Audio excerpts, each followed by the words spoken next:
ভজ রাম কৃষ্ণ জপ রাম কৃষ্ণ লহ রাম কৃষ্ণের নাম রে। ভজ রাম কৃষ্ণ জপ রাম কৃষ্ণ লহ রাম কৃষ্ণের নাম রে। যে জন শ্রীরাম কৃষ্ণ ভজে, যে জন শ্রীরাম কৃষ্ণ ভজে, অনায়াসে মুক্ত হবে রে, সে জন অনায়াসে মুক্ত হবে রে। ভজ রাম কৃষ্ণ জপ রাম কৃষ্ণ লহ রাম কৃষ্ণের নাম রে।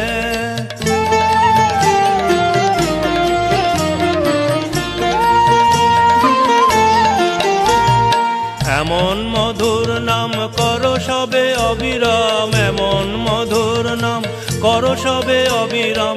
ভবের যাতনায় আর রবে না রে, দেখবে ভবের যাতনায় আর রবে না রে। ভজ রাম কৃষ্ণ জপ রাম কৃষ্ণ লহ রাম কৃষ্ণের নাম রে। শ্রীম কথিত শ্রী শ্রী রামকৃষ্ণ কথামৃত। ত্রেতায় শ্রীরাম, দাপরে শ্রীকৃষ্ণ, কলিতে শ্রীরামকৃষ্ণ। শ্রী শ্রী রামকৃষ্ণ কথামৃত। বলরাম মন্দিরে ভক্ত সঙ্গে ঠাকুর শ্রীরামকৃষ্ণ। শ্রীযুক্ত জয়গোপাল সেনের সহিত ত্রৈলোক্য আসিয়া উপস্থিত। তাঁহারা ঠাকুরকে প্রণাম করিলেন ও আসন গ্রহণ করিলেন। ঠাকুর তাহাদের কুশল প্রশ্ন করিতেছেন। ছোট নরেন আসিয়া ঠাকুরকে ভূমিষ্ঠ হইয়া প্রণাম করিলেন।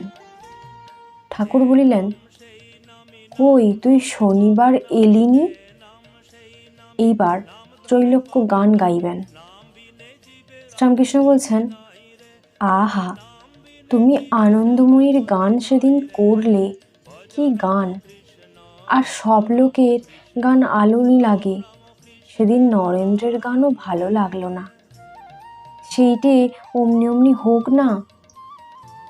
ত্রৈলোক্য গান গাইতেছেন। ঠাকুর মুখ ধুইতে যাইতেছেন। মেয়ে ভক্তেরা চিকের পার্শ্বে ব্যাকুল হইয়া বসিয়া আছেন, তাহাদের কাছে গিয়া একবার দর্শন দিবেন। ত্রৈলোক্যের গান চলিতেছে। গান শুনিতে শুনিতে ছোট নরেন গভীর ধ্যানে নিমগ্ন হইয়াছেন, যেন কাষ্ঠবৎ। ঠাকুর মাস্টারকে বলিতেছেন, দেখো দেখো কি গভীর ধ্যান, একেবারে বাহ্য শূন্য। গান সমাপ্ত হইল। ছোট নরেন এবার বিদায় লইবেন। শ্রীরামকৃষ্ণ বলছেন, তুই বাপ মাকে খুব ভক্তি করবি, কিন্তু ঈশ্বরের পথে বাধা দিলে মানবিনি, খুব রোগ আনবি। ছোট নরেন বলছেন, কে জানে, আমার কিছু ভয় হয় না। গিরিশ বাড়ি হইতে আবার আসিয়া উপস্থিত। ঠাকুর ত্রৈলোক্যের সহিত আলাপ করিয়া দিতেছেন আর বলিতেছেন, একটু আলাপ করো তোমরা। ঠাকুর বাহ্যশূন্য। কিঞ্চিৎ প্রকৃতিস্থ হইয়া ত্রৈলোক্যকে আবার গান গাহিতে বলিতেছেন। ত্রৈলোক্য গাহিতেছেন। গান সমাপ্ত হইল। সন্ধ্যা হয়। ঠাকুর এখনও ভক্ত সঙ্গে বসিয়া আছেন। শ্রীরামকৃষ্ণ রামের প্রতি বলছেন, বাজনা নাই, ভালো বাজনা থাকলে গান খুব জমে। বলরামের আয়োজন কি জানো? বামুনের গড্ডি মানে গরুটি খাবে কম, দুধ দেবে হুড় হুড় করে। বলরামের ভাব, আপনারা গাও, আপনারাই বাজাও। ঠাকুরের এই কথা শুনে সকলে হাসছেন। সন্ধ্যা হইল। বলরামের বৈঠকখানায় ও বারান্দায় আলো জ্বালা হইল।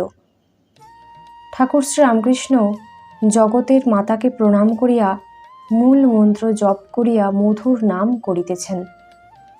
ভক্তেরা চারিপার্শ্বে বসিয়া আছেন, সেই মধুর নাম শুনিতেছেন। গিরিশ মাস্টার, বলরাম, ত্রৈলোক্য ও অন্যান্য অনেক ভক্তেরা এখনো আছেন। কেশবচরিত গ্রন্থে ঠাকুরের সংসার সম্বন্ধে মত পরিবর্তনের কথা যাহা লেখা আছে, ত্রৈলোক্যের সামনে সেই কথা উত্থাপন করিবেন। ভক্তেরা এইটাই ঠিক করিয়াছেন। গিরিশ কথা আরম্ভ করিলেন। তিনি ত্রৈলোক্যকে বলিতেছেন, আপনি যা লিখেছেন যে সংসার সম্বন্ধে ঠাকুরের মত পরিবর্তন হয়েছে, তা বস্তুত হয় নাই। শ্রীরামকৃষ্ণ ত্রৈলোক্য ও অন্যান্য ভক্তদের প্রতি বলছেন, এদিকের আনন্দ পেলে ওটা ভালো লাগে না। ভগবানের আনন্দ লাভ করলে সংসার আলু নিবুদ হয়। ছাল পেলে আর বনাত ভালো লাগে না। ত্রৈলোক্য বলছেন, সংসার যারা করবে তাদের কথা আমি বলছি, যারা ত্যাগী তাদের কথা বলছি না। শ্রীরামকৃষ্ণ বলছেন, ওসব তোমাদের কি কথা? যারা সংসারে ধর্ম করছে, তারা একবার যদি ভগবানের আনন্দ পায়, তাদের আর কিছু ভালো লাগে না। কাজের সব আঁট কমে যায়।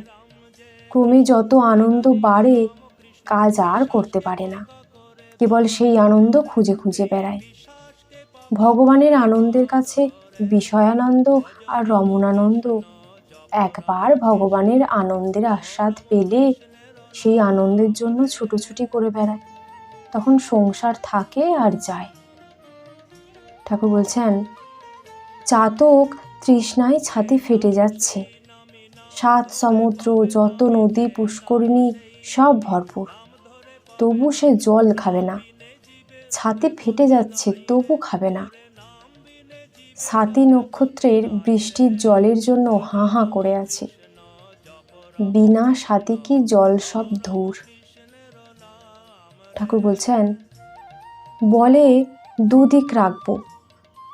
2 আনা মদ খেলে মানুষ দুদিক রাখতে চায়, আর খুব মদ খেলে কি আর দুদিক রাখা যায়? ঈশ্বরের আনন্দ পেলে আর কিছু ভালো লাগে না। তখন কামিনী কাঞ্চনের কথা যেন বুকে বাজে।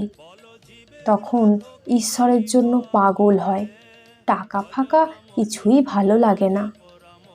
ত্রৈলোক্য বলছেন, সংসারে থাকতে গেলে টাকাও তো চাই, সঞ্চয় চাই। 5টা দান ধ্যান, নিজের মেয়ের বিয়েতে হাজার হাজার টাকা খরচ, আর পাশের বাড়িতে খেতে পাচ্ছে না, তাদের 2টি চাল দিতে কষ্ট হয়, অনেক হিসেব করে দিতে হয়। খেতে পাচ্ছে না লোকে, তা আর কি হবে, ও শালারা মরুক আর বাঁচুক, আমি আর আমার বাড়ির সকলে ভালো থাকলেই হলো। মুখে বলে সর্বজীবে দয়া। ত্রৈলোক্য বলছেন, সংসারে তো ভালো লোক আছে। পুণ্ডরিক বিদ্যানিধি চৈতন্যদেবের ভক্ত, তিনি তো সংসারে ছিলেন। শ্রীরামকৃষ্ণ বলছেন, তার গলা পর্যন্ত মদ খাওয়া ছিল, যদি আর একটু খেত তাহলে আর সংসার করতে পারত না। ত্রৈলোক্য চুপ করিয়া রইলেন। মাস্টার গিরিশকে জনান্তিকে বলিতেছেন, তাহলে উনি যা লিখেছেন ঠিক নয়। গিরিশ বলছেন, তাহলে আপনি যা লিখছেন ও কথা ঠিক না? ত্রৈলোক্য বলছেন, কেন, সংসারে ধর্ম হয় উনি কি মানেন না? শ্রীরামকৃষ্ণ বলছেন, হয়, কিন্তু জ্ঞান লাভ করে থাকতে হয়, ভগবানকে লাভ করে থাকতে হয়। তখন কলঙ্ক সাগরে ভাসে, তবু কলঙ্ক না লাগে গায়ে। তখন পাঁকাল মাছের মতো থাকতে পারে। ঈশ্বর লাভের পর যে সংসার, সে বিদ্যার সংসার। কামিনী কাঞ্চন তাতে নাই, কেবল ভক্তি, ভক্ত আর ভগবান। আমারও মাগ আছে, ঘরে ঘটি বাটিও আছে, হরে পেলাদের খাইয়ে দিই। আবার যখন ভাবির মা এরা আসে, এদের জন্যও ভাবি। একজন ভক্ত ত্রৈলোক্যের প্রতি বলছেন, আপনার বইয়েতে দেখলাম আপনি অবতার মানেন না, চৈতন্যদেবের কথায় দেখলাম। ত্রৈলোক্য বলছেন, তিনি নিজেই প্রতিবাদ করেছেন। পুরীতে যখন অদ্বৈত ও অন্যান্য ভক্তেরা তিনিই ভগবান এই বলে গান করছিলেন, গান শুনে চৈতন্যদেব ঘরের দরজা বন্ধ করে দিয়েছিলেন। ঈশ্বরের অনন্ত ঐশ্বর্য। ইনি যেমন বলেন, ভক্ত ঈশ্বরের বৈঠকখানা, তা বৈঠকখানা খুব সাজানো বলে কি আর কিছু ঐশ্বর্য নাই? গিরিশ বললেন, ইনি বলেন প্রেমই ঈশ্বরের সারাংশ। যে মানুষ দিয়ে ঈশ্বর প্রেম আসে তাকেই আমাদের দরকার। ইনি বলেন গরুর দুধ বাঁট দিয়ে আসে, আমাদের বাঁটের দরকার। গরুর শরীরের অন্য কিছু দরকার নেই, হাত পা কি শিং। ত্রৈলোক্য বলছেন যার শক্তি তিনি মনে করলে হয় সবই ঈশ্বরের শক্তি। গিরিশ বলছেন ওই প্রেমের কাছে আর কোনো কি শক্তি দাঁড়ায়? ত্রৈলোক্য বলছেন যার শক্তি তিনি মনে করলে হয় সবই ঈশ্বরের শক্তি। গিরিশ বলছেন আর সব তার শক্তি বটে, কিন্তু অবিদ্যা শক্তি। ত্রৈলোক্য বলছেন অবিদ্যা কি জিনিস? অবিদ্যা বলে একটা জিনিস আছে নাকি? অবিদ্যা একটি অভাব, যেমন অন্ধকার আলোর অভাব। তার প্রেম আমাদের পক্ষে খুব বটে, তার বিন্দুতে আমাদের সিন্ধু, কিন্তু ওইটি যে শেষ এ কথা বললে তার সীমা করা হলো। শ্রীরামকৃষ্ণ বলছেন ত্রৈলোক্য অন্যান্য ভক্তদের প্রতি, হ্যাঁ হ্যাঁ তা বটে, কিন্তু একটু মদ খেলেই আমাদের নেশা হয়। ছুরির দোকানে কত মদ আছে সেই হিসেবে আমাদের কাজ কি? অনন্ত শক্তির খবরে আমাদের কাজ কি? গিরিশ ত্রৈলোক্যের প্রতি বলছেন আপনি অবতার মানেন? ত্রৈলোক্য বলছেন ভক্ততেই ভগবান অবতীর্ণ, অনন্ত শক্তির ম্যানিফেস্টেশন হয় না, হতে পারে না, কোনো মানুষই হতে পারে না। গিরিশ বলছেন ছেলেদের ব্রহ্মগোপাল বলে সেবা করতে পারেন, মহাপুরুষকে ঈশ্বর বলে কি পূজা করতে পারা যায় না? শ্রীরামকৃষ্ণ ত্রৈলোক্যের প্রতি বলছেন অনন্তে ঢুকতে চাও কেন? তোমাকে ছুঁলে কি তোমার সব শরীরটা ছুঁতে হবে? যদি গঙ্গা স্নান করি তাহলে হরিদ্বার থেকে গঙ্গাসাগর পর্যন্ত কি ছুঁয়ে যেতে হবে? আমি গেলে ঘুচিবে জঞ্জাল। যতক্ষণ আমিটুকু থাকে ততক্ষণ ভেদ বুদ্ধি। আমি গেলে কি রইল তা কেউ জানতে পারে না, মুখে বলতে পারে না, যা আছে তাই আছে। তখন খানিকটা এতে প্রকাশ হয়েছে আর বাদবাকিটা ওখানে প্রকাশ হয়েছে, এইসব মুখে বলা যায় না। সচ্চিদানন্দ সাগর, তার ভিতর আমি ঘট। যতক্ষণ ঘট ততক্ষণ যেন দুভাগ জল, ঘটের ভিতরে এক ভাগ, বাহিরে এক ভাগ। ঘট ভেঙে গেলে এক জল, তাও বলবার জো নাই। বিচারান্তে ঠাকুর ত্রৈলোক্যের সঙ্গে মিষ্টালাপ করিতেছেন। শ্রীরামকৃষ্ণ বলছেন তুমি তো আনন্দে আছো। ত্রৈলোক্য বলছেন কই, এখান থেকে উঠলেই আবার যেন তেমনই হয়ে যাব, এখন বেশ ঈশ্বরের উদ্দীপনা হচ্ছে। শ্রীরামকৃষ্ণ বলছেন জুতো পরা থাকলে কাঁটা বনে তার ভয় নাই, ঈশ্বর সত্য আর সব অনিত্য, এই বোধ থাকলে কামিনী কাঞ্চনে আর ভয় নাই। ত্রৈলোক্যকে মিষ্টিমুখ করাইতে বলরাম কক্ষান্তরে লইয়া গেলেন। শ্রীরামকৃষ্ণ ত্রৈলোক্যের ও তাহার মতাবলম্বী লোকদিগের অবস্থা ভক্তদের নিকট বর্ণনা করিতেছেন। রাত 9টা হইল। শ্রীরামকৃষ্ণ গিরিশ, মণি ও অন্যান্য ভক্তদের প্রতি বলছেন এরা কি জানো, একটা পাতকুয়ার ব্যাঙ কখনো পৃথিবী দেখে নাই, পাতকুয়াটি জানে, তাই বিশ্বাস করবে না যে একটা পৃথিবী আছে। ভগবানের আনন্দের সন্ধান পায় নাই, তাই সংসার সংসার করছে। ঠাকুর গিরিশের প্রতি বলছেন তুমি ওদের সঙ্গে বকছো কেন? দুই নিয়ে আছে। ভগবানের আনন্দের আস্বাদ না পেলে সে আনন্দের কথা বুঝতে পারে না। 5 বছরের বালককে কি রমণ সুখ বোঝানো যায়? বিষয়ীরা যে ঈশ্বর ঈশ্বর করে সে শোনা কথা। যেমন খুড়ি জেঠিরা কোদল করে, তাদের কাছ থেকে বালকেরা শুনে শেখে আর বলে আমার ঈশ্বর আছেন, তোর ঈশ্বরের দিব্য। তা হোক, ওদের দোষ নাই। সকলে কি সেই অখণ্ড সচ্চিদানন্দকে ধরতে পারে? রামচন্দ্রকে 12 জন ঋষি কেবল জানতে পেরেছিল, সকলে ধরতে পারে নাই। কেউ সাধারণ মানুষ ভাবে কেউ সাধু ভাবে, 2-4 জন অবতার বলে ধরতে পারে।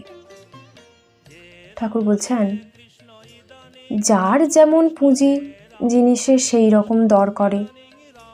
একজন বাবু তার চাকরকে বললে, তুই এই হিরেটি বাজারে নিয়ে যা, আমায় বলবি কে কীরকম দর দেয়। আগে বেগুনওয়ালার কাছে নিয়ে যা। চাকরটি প্রথমে বেগুনওয়ালার কাছে গেল। সে নেড়ে দেখে বললে, ভাই 9 সের বেগুন আমি দিতে পারি। চাকরটি বললে, ভাই আরেকটু ওঠো, না হয় 10 সের দাও। সে বললে, ভাই আমি বাজারের দরের চেয়ে বেশি বলে ফেলেছি, এতে তোমার পোষায় তো দিয়ে যাও। চাকর তখন হাসতে হাসতে হিরেটি ফিরিয়ে নিয়ে বাবুর কাছে বললে, মহাশয়, বেগুনওয়ালা 9 সের বেগুনের বেশি একটিও দেবে না। সে বললে, আমি বাজারের দরের চেয়ে বেশি বলে ফেলেছি। বাবু তখন হেসে বললে, আচ্ছা, এবার কাপড়ওয়ালার কাছে নিয়ে যা, ও বেগুন নিয়ে থাকে, ও আর কত দূর বুঝবে। কাপড়ওয়ালার পুঁজি একটু বেশি, দেখি ও কি বলে। চাকরটি কাপড়ওয়ালার কাছে বললে, ওহে এটি নেবে, কত দর দিতে পারো? কাপড়ওয়ালা বললে, হ্যাঁ জিনিসটা তো ভালো, এতে বেশ গয়না হতে পারে, তা ভাই আমি 900 টাকা দিতে পারি। চাকরটি বললে, ভাই আরেকটু ওঠো, তাহলে ছেড়ে দিই, না হয় 1000 টাকাই দাও। কাপড়ওয়ালা বললে, ভাই আর কিছু বলো না, আমি বাজারের দরের চেয়ে বেশি বলে ফেলেছি, 900 টাকার বেশি 1 টাকাও আমি দিতে পারবো না। চাকর ফিরিয়ে নিয়ে মনিবের কাছে হাসতে হাসতে ফিরে গেল আর বললে যে কাপড়ওয়ালা বলেছে যে 900 টাকার বেশি 1 টাকাও সে দিতে পারবে না, আর এটাও বলেছে আমি বাজারের দরের চেয়ে বেশি বলে ফেলেছি। তখন তার মনিব হাসতে হাসতে বললে, এইবার এটা জহুরির কাছে যাও, সে কি বলে দেখা যাক। চাকরটি জহুরির কাছে এলো। জহুরি একটু দেখেই একেবারে বললে, 1 লাখ টাকা দেব। ঠাকুর বলছেন, সংসারে ধর্ম এরা করছে, যেমন একজন ঘরে আছে, সব বন্ধ, ছাদের ফুটো দিয়ে একটু আলো আসছে। মাথার উপর ছাদ থাকলে কি সূর্যকে দেখা যায়? একটু আলো এলে কি হবে, কামিনী কাঞ্চন ছাদ, ছাদ তুলে না ফেললে কি সূর্যকে দেখা যায়? সংসারী লোক যেন ঘরের ভিতর বন্দি হয়ে আছে। অবতারাদি ঈশ্বর কোটি, তারা ফাঁকা জায়গায় বেড়াচ্ছে, তারা কখনো সংসারে বদ্ধ হয় না, বন্দি হয় না। তাদের আমি মোটা আমি নয়, সংসারী লোকেদের মতো। সংসারী লোকেদের অহংকার, সংসারী লোকেদের আমি যেন চতুর্দিকে পাঁচিল, মাথার উপর ছাদ, বাহিরে কোনো জিনিস দেখা যায় না। অবতারাদি আমি পাতলা আমি, এ আমির ভিতর দিয়ে ঈশ্বরকে সর্বদা দেখা যায়। যেমন একজন লোক পাঁচিলের এক পাশে দাঁড়িয়ে আছে, পাঁচিলের দুদিকেই অনন্ত মাঠ, সেই পাঁচিলের গায়ে যদি ফোকর থাকে, পাঁচিলের ওধারে সব দেখা যায়। বড় ফোকর হলে আনাগোনাও হয়। অবতারাদের আমি ওই ফোকরওয়ালা পাঁচিল, পাঁচিলের এধারে থাকলেও অনন্ত মাঠ দেখা যায়। এর মানে দেহ ধারণ করলেও তারা সর্বদা যোগীতেই থাকে। আবার ইচ্ছে হলে বড় ফোকরের ওধারে গিয়ে সমাধিস্থ হয়। আবার বড় ফোকর হলে আনাগোনা করতে পারে, সমাধিস্থ হলেও আবার নেমে আসতে পারে। ভক্তেরা অবাক হইয়া এই অবতার তত্ত্ব শুনিতে লাগিলেন। কৃষ্ণের নাম